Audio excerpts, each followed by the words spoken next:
This is Tim from Your 6 Studios. Today in this video I'm going to show you how to import your files from a USB device on your iPad or even your iPhone.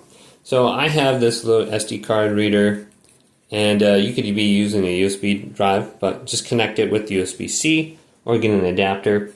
Now when you have this plugged in, all you have to do is go to Photos.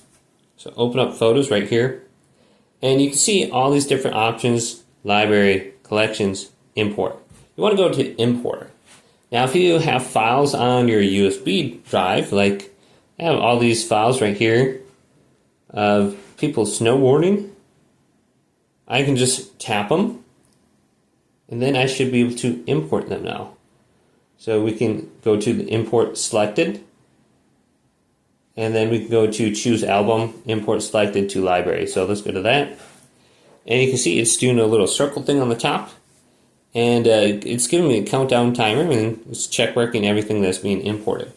Now we should be able to find this under our gallery, so let's go to Keep. I think one didn't import because maybe I already have it on there. So you can go to Import All too.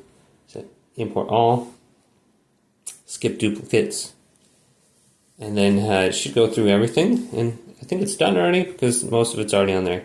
So we can delete whatever didn't go. Okay, so we can go over to Library now, and we can find all this stuff now. So it looks like someone was snowboarding or something like that. But hopefully this video did indeed help you out.